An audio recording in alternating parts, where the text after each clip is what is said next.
So with that being said, we'll go ahead and get started.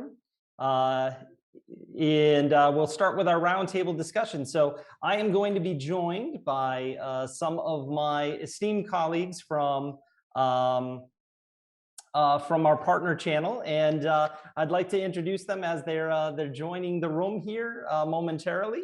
We'll see them coming in, and so I'm joined today by wow, look at these guys! What a handsome group of gentlemen here. Welcome. So today, folks, I'm being joined by Yoav Sinir.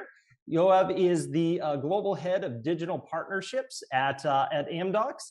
Has a tremendous amount of experience. So always a pleasure to have you here, Yoav. I'm also joined. Yeah, thank you. Also joined by Tolga Artan. Tolga is the chairman of Lucky Eye, joining us from Istanbul. So we've got a vast audience here today covering all areas of the globe. And last, but certainly not least, is Basil Malik. And Basil is he is our CRM practice leader at Blytheco, our dear partner in the U.S. So welcome, Basil. Thank you. Lovely. All right, excellent. So we'll go ahead. You guys ready for this discussion? Oh yeah. Yes. Oh yeah, yeah. I think when we were kind of preparing for this, we said, are we going to be prepared for this discussion? And my guess is that we'll have more to say than we have time. So we're never an audience short of comments. So it's great to have you guys here. We've been having a great session for day one here of our marathon, and really talking about the benefits of digital transformation, how having a strong strategy is very important. But also, on the flip side of that, we understand that there's going to be challenges along the way. Whether those challenges are related to budget, related to capability, related to personnel. We know that there's going to be challenges along the way, and what we were hoping to discuss with the team here is, what are those challenges and how are we overcoming them in different parts of the globe? So, we've kind of prepared a couple of questions here to get the conversation started. And I think a great way to start is, why don't we start with Basil on this one? What do you think are the challenges surrounding digital transformation today, as you see them when you're dealing with your clients? Honestly, it's more around the topic of the actual concept of digital transformation at a very high level. If you look at digital transformation in some areas, people are treating it almost like it's a cute buzzword. So they're not approaching it with the necessary reverence that they need to. So they're approaching it thinking that it's going to be this simple thing, when in reality, it is truly taking many aspects, if not all aspects, of what you're doing as an organization, and then applying some sort of pivot or hard change to what the status quo is. Yeah, I think that's a fair statement. Guys, what do you think? Yoav? So first of all, digital transformation it's just hard, right? It's very complex. It's not natural, especially for companies that what we call that are not digital native. So not companies like Amazon or Uber, right? So most companies in the world are not digital native companies. So it's hard for them. Second, it's crossing many different areas. It's touching people, it's touching culture, the business, the way you run your business, processes and technology. And the last thing is it's very big. And if you try to approach it in a traditional waterfall or long-term planning approach, which most organizations do because it's so complex, by the time you're done planning, you need to replan. So there's no way to do it in one chunk. You need to do it almost like an agile development, although it has such a cross-organization impact. So, as I said, it's very hard. Mm-hmm. Yeah, and people typically don't like change either. Like that's one of the biggest challenges that we see too, on top of what you just said, Yoav, is people don't want to disrupt their business. They're so paralyzed and they're afraid. They've heard the horror stories of people going on this digital transformation journey, and it turning out to be a complete disaster because they were ill prepared, or they didn't approach it with that necessary level of planning associated with it. Hmm. Yeah, yeah, it is a strategy, right? And it's an evolving strategy. It's not something that's a one and done type of thing. It's something that needs to be evolving. And we had an analogy. It's too far back in the chat now. I can't quote it exactly, but they said digital transformation is like training for a marathon, right? Like it's a marathon, and you have to keep you have to keep at it because it's iterative. So Tolga, in your area, what are you seeing as those biggest challenges, like as you're supporting your customer? I think the biggest challenge is coming from the management team, I believe, because their support is very important with this vision. And if they have the vision of transforming their businesses, then it goes easier. And it's a long, as you mentioned, it's a long run. And they have to understand this is a long run and we will support it anyway. Whether we have some obstacles during this journey, our support should continue. And also, in some cases, we are facing like the concept between the age brackets of the employees. The more we face with the young people, they are more open to change, and they want to change the organization. They want to change everything. But in some cases, there should be a balance where the organization needs to find. I think these type of challenges are the most important parts we are facing here in our country. Mm-hmm. And so that it brings up a good point. Like, so we're hearing a theme, right? It's it's a strategy. It's something that needs to be given its due attention throughout the entire process. So I'd be interested in finding out, guys, like why do digital transformation initiatives fail? Then we see so many companies that may start to go down a path and then end up failing. What do you see as those biggest contributors to that? Obviously strategy, but are there other contributing factors to why digital initiatives fail? Mm-hmm. And what I've definitely seen is a hesitancy that's kind of causing people to try and live in both worlds. They want digital transformation, but they also don't want change. So they're trying their best to consistently use the tools of the past while the rest of the company is trying to drive strategy transformation tools and enablement going forward.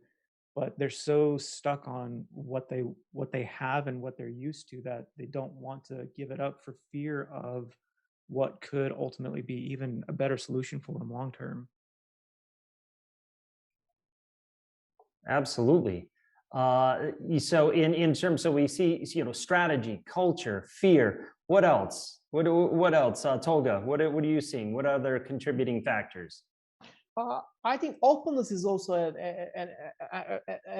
something that we have to bring on the table, because the people should be the employees or the people inside the organization, or the partners inside the organization should understand the value and all the processes clearly to go through this change. I think because the more it's open, the more it's understandable, and people can get used to this idea of change easily, I believe. Mm-hmm. Mm-hmm. And Yoav, from your perspective, so we know that there's challenges, and we know that there could be fear, there could be culture problems, there could be challenging the status quo, right? To Basil's point earlier.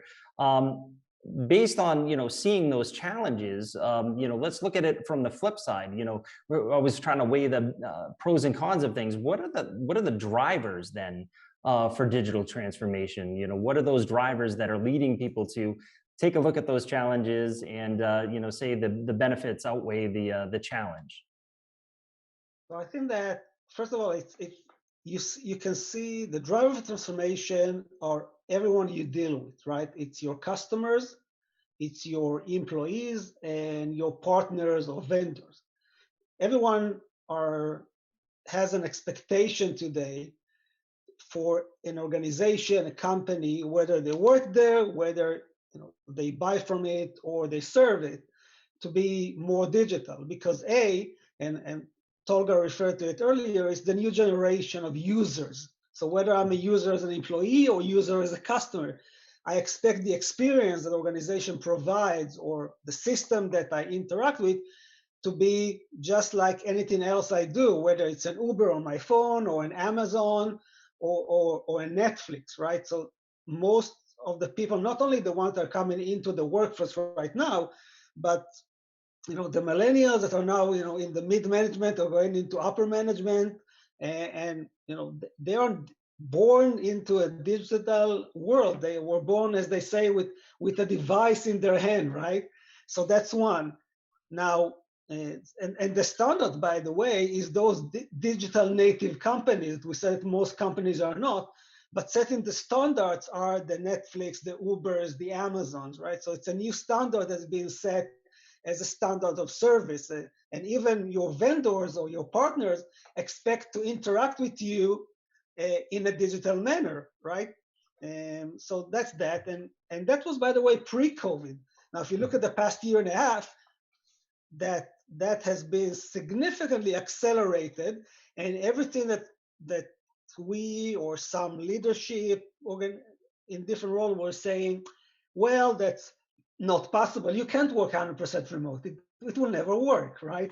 Or we cannot do call center fully distributed because you have to be in the call center.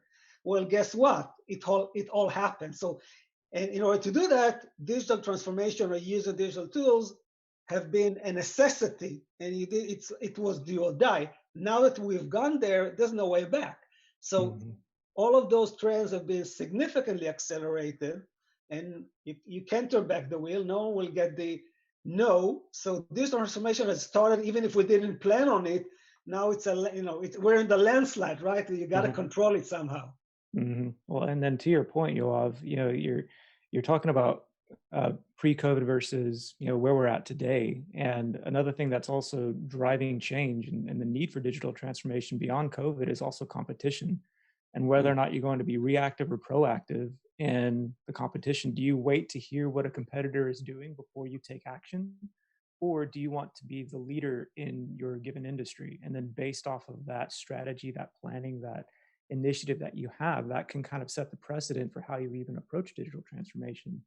COVID basically exacerbated that need across all industries, because now people that didn't embrace digital transformation prior to COVID are seeing the ramifications of that. Sure, there's a lot of success, but if you look at adapting prior to, how much more magnified or amplified could that success have been? And I think that's also what's driving a lot of the change and the need behind digital transformation as well.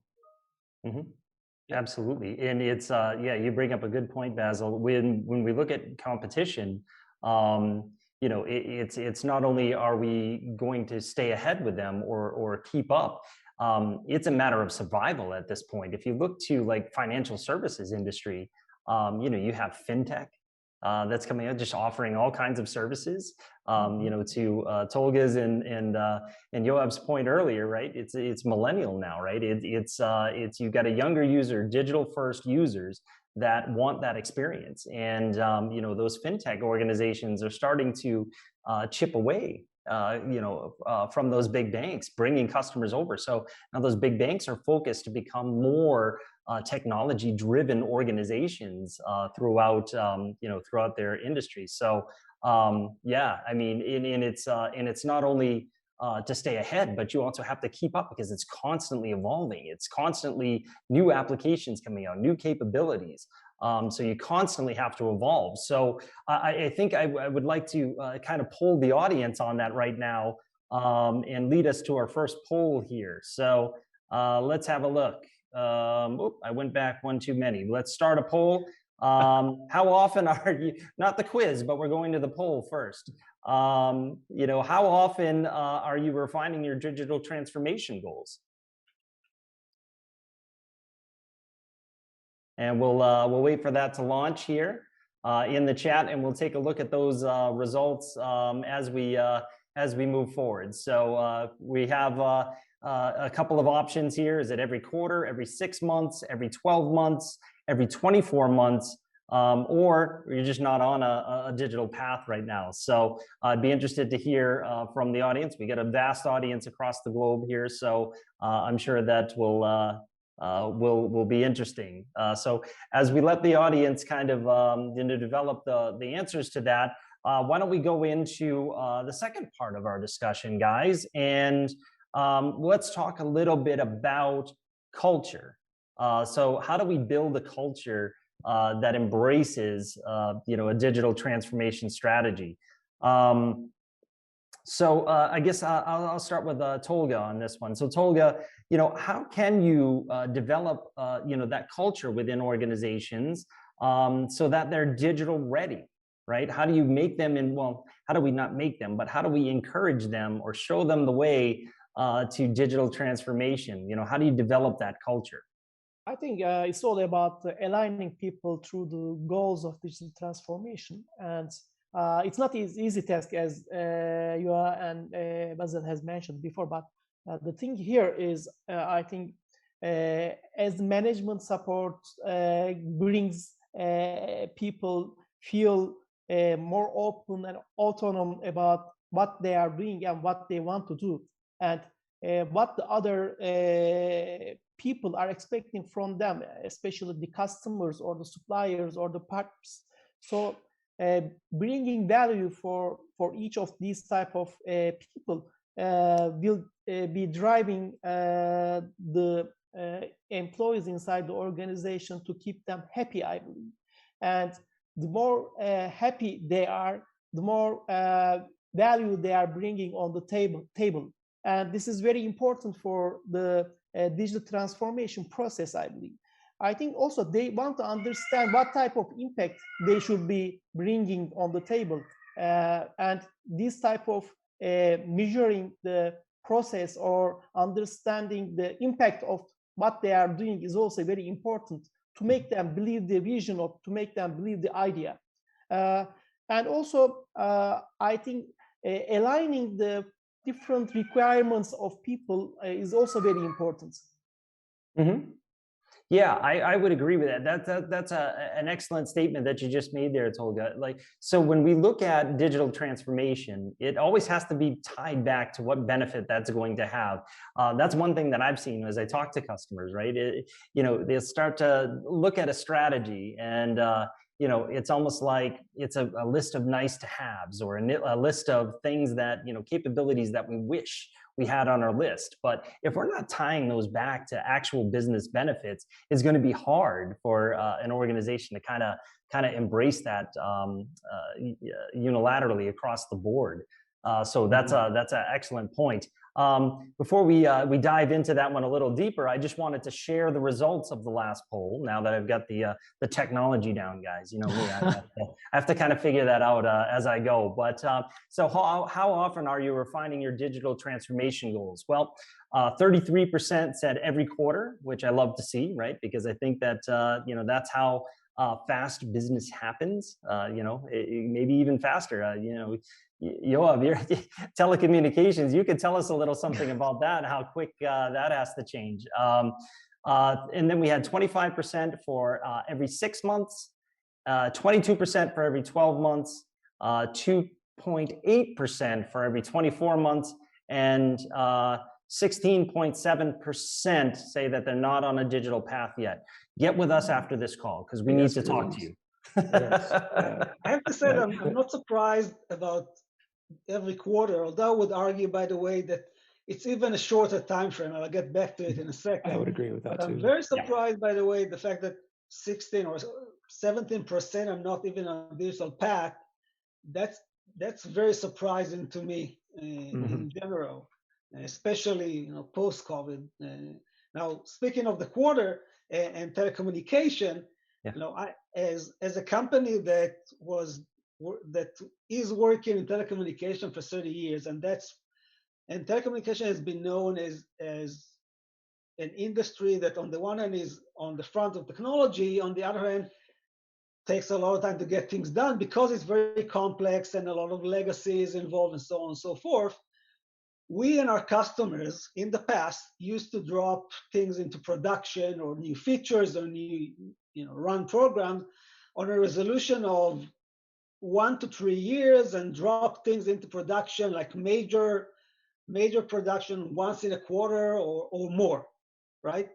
In the past few years, in support of digital transformation that we're doing all around the world with all of our customers, we're doing iteration and dropping things to production almost on a weekly basis. Okay? So that's the result. Now, I'm not talking about rebuilding the storefront, right? But on gradually, you need to chip at it, right? We said it's a marathon. Actually, it's a marathon with a moving target. So you need to continue to chip at it and drop things in production or do changes on a weekly and monthly basis and try. It's a startup mentality, right? You need to try, get the feedback, adapt, fail, and go with the flow. Yeah, well, I mean, you're also speaking to the resource of people. Like if you're going to have success with any level of digital transformation within your culture, within the DNA of the company, you need to have that buy-in from the people that ultimately are going to be on the other side of that digital transformation. One thing that Tolga mentioned earlier was the idea of culture and having to be from the top down, and that's a start. The other thing is the messaging to the people within the organization and ensuring that they understand that we're not going to take the company as it exists today with all the success that we've had in the past and we're going to drastically change it. No, we're going to look at digital tools that create enablement across the entirety of our organization. We're not going to take this thing, a square peg, and shave it to fit into a round hole. We're going to adjust the hole so that the peg fits properly. That way, you're not risking skewing the culture that has led to your company's success to date. And it goes back, by the way, to your question you asked earlier, Eric, about how do you adapt or how do you build the organization, right? So part of it, as Tolga said, and you said also, is you need to support, you need top management, top down with the vision, right? And make sure it fits to the existing organization. The second is you need to instill a startup mentality, even if it's a big organization, a Fortune 500, Fortune 100, right? You need to instill a startup mentality, some of it by incentivizing, not only enable, but also incentivize your existing employees to learn more, whether it's technology, business, customer experience, whatever it is, right? So you need to help your employees transform themselves so they can become a startup employee. And also what is theoretically easy, but actually it's not that easy, you can hire startup ready generations, right? On the one hand, you get them ready. On the other hand, it's sometimes it's very hard for a more conservative organization to brand itself in a way that it's attractive to the younger generation, because they want to go and work for the Ubers of the world, and they don't want to deal with all the processes and the legacy system that a traditional telco used to have, right? Let's put it this way. So they don't want to go there. So in order to attract those people, those generation, the millennials, the Zs even soon, you need to make yourself attractive. You need to rebrand yourself, which actually is also a part of the digital transformation, right? That's actually a great point. And as we think about, before we jumped into the poll results, we were starting to talk about, kind of the benefits and the how do we express the value of digital transformation? Well, that's a good point that we kind of forget, right? We might forget, the workforce that we have now, it also wants to be empowered, right? And they want to work for organizations that are empowered with technology. So we have a couple of good questions in the chat that are just about this as well. So I'll combine two together here because they kind of flow together. We'll throw this out. Tolga, Basil, Yoav, you can just jump in. But the question is, how do you measure the success of digital transformation initiatives, and then how do you understand what impact that's having on your organization? So how do you start measuring that? Like, what do you think are going to be those points today, and where do you see that going in the future? Like, will those measurements change as we move forward? So guys, jump in. First one to the table. Who's going to be the lion? Who's going to? Well, I'll jump in and just say that typically when you're talking about measurement, that's all involved within the planning stage. I mean, you're not gonna start sprinting towards a finish line without knowing where the finish line is. So therefore, you should be able to have KPIs, things that are measurable in place. The strategy of it all comes into play as well. Planning and strategy, they go hand in hand. So if you're just taking off without any idea of where you're going, you're going to run a serpentine pattern, and it's going to be the single most inefficient path that you'll take to go from where you are today to that end goal. And that end goal should always be to be moving, and your measurement of that goal should also adapt as needed. Absolutely. Tolga, what do you think? I see that you have a great point to make here. I think there are some approaches in our country and in Europe also about the digital readiness for companies and organizations. There are some, with these approaches, people trying to understand how ready they are for such a transformation. But when I look at the coming 10 years, this decade, I think while trying to measure it, it will be like a state of survival. Because if you don't change, then you cannot adapt yourself to your customers or your employees. So you have to create a journey. You have to create an experience for your employees and your customers so that you can survive. Right now, in most of the countries, people are talking about how the consumers are behaving, or what are their considerations for purchasing after COVID or during COVID. And it changes so rapidly. So lots of things that we were talking before COVID has changed considerably. And I think it has helped us to accelerate everything. Speed becomes the most important part for any type of organization. If you are agile, if you can act on it, if you can measure it, then you may find some way of surviving within these 10 years, I believe. But if you don't have these values or these type of organizational behaviors, then you may face difficulty in which market you are. It doesn't make any difference. So it can be in all different sectors, but you have to understand how to change internally and externally. Yeah, absolutely.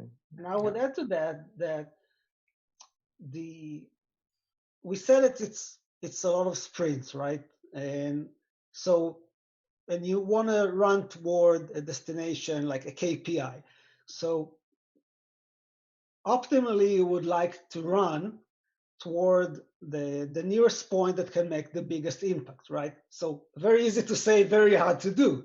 But if you know what is your biggest cost center, what your biggest upside, and if you find a way to cheapen it and make even small changes within that big KPI, that is your likely target. Now, what we've seen, at least in our industry, it's usually coming to around a few areas. First of all, is customer, right?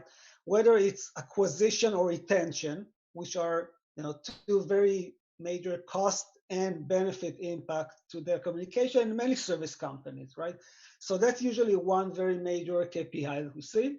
Then, of course, we have customer satisfaction and NPS, or all of those acronyms that that eventually measure how the customer likes the service, their propensity to churn or not, and so on and so forth.